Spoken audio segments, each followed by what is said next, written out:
你是不是也听过这句话？哎呀，会被骗的都是因为贪心啦，太笨了啦。今天我们就要来彻底戳破这个可以说是非常危险的迷思。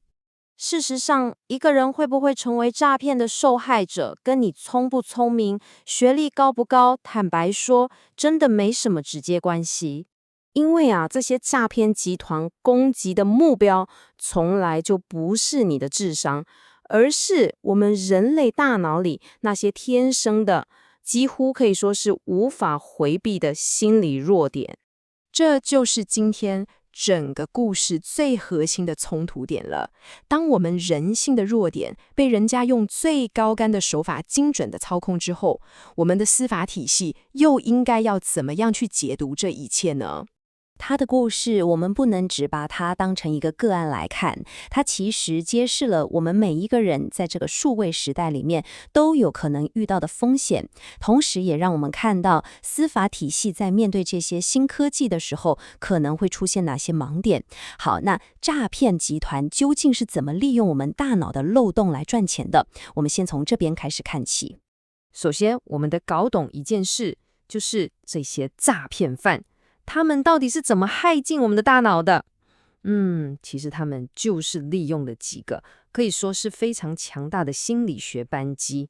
第一个就是大家可能都听过的 FOMO 错失恐惧症，它是一种很强烈的焦虑感，就是那种天哪，大家好像都在赚钱，只有我没跟上的感觉。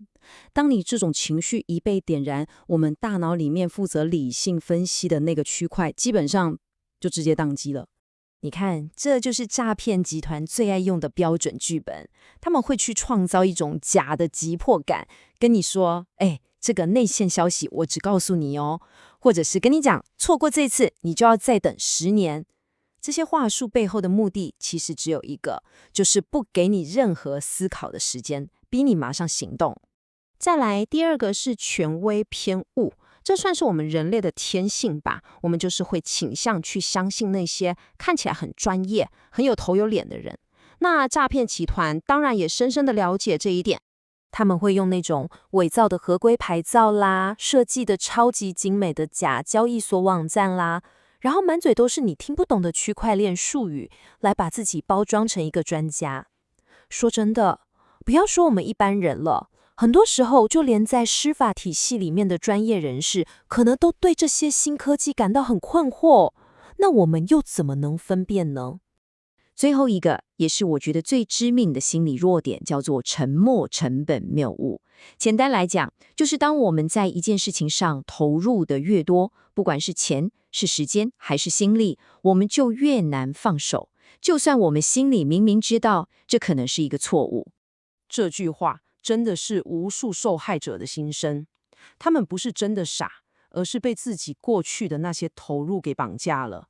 每多投进去一笔钱，都好像是在为之前的亏损买一张可以翻本的彩票，但结果往往只是让自己越陷越深。好，了解了这些心理弱点之后，我们再回头来看武曌的案子。这整起案件可以说就是一场诚实与法律之间充满悲剧性的碰撞。检方用来指控武曌的核心法律概念叫做不确定故意。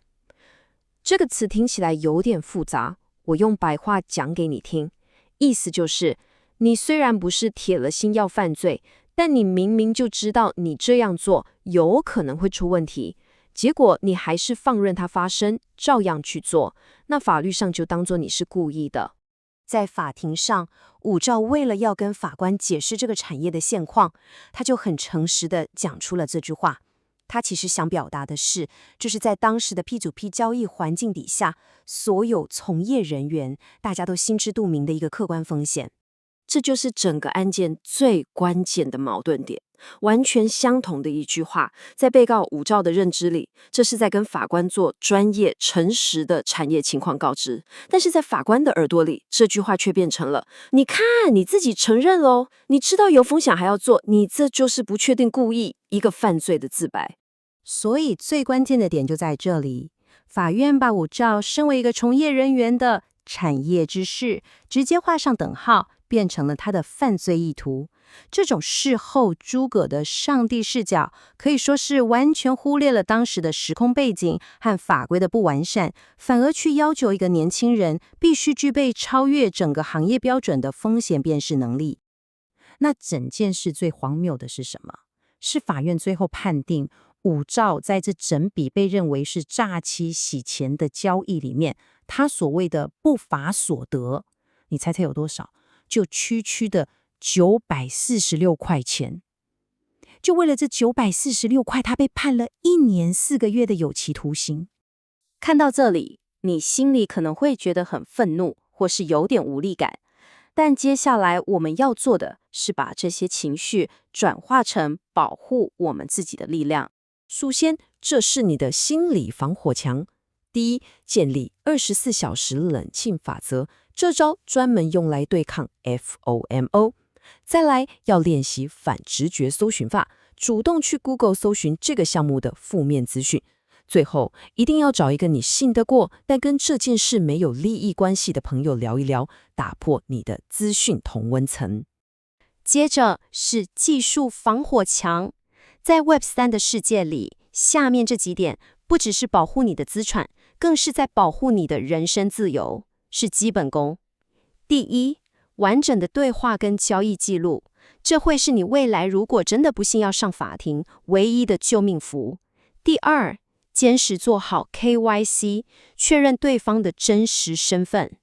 最后也是最重要的，永远不要轻易授权那些你根本不了解的智能合约，因为那个动作就等于是把你自己家的钥匙直接交给一个陌生人。说真的，武曌的案子，它其实凸显出了一个所有专业人士在未来都有可能会面临到的一个非常深刻的困境。在这个新旧法规、新旧观念交替的时代，你的专业知识既是你最重要的资产，但同时也可能在法庭上成为对你最不利的证据。所以关键点在于，你除了要有知识，你还必须要有能够被法官所理解的白纸黑字的证据。最后，我想留给大家一个问题来思考一下：你觉得在法庭上诚实地说出整个产业的内在风险，到底算是一种专业的表现，还是算是一种认罪的自白呢？欢迎在下面留言分享你的看法。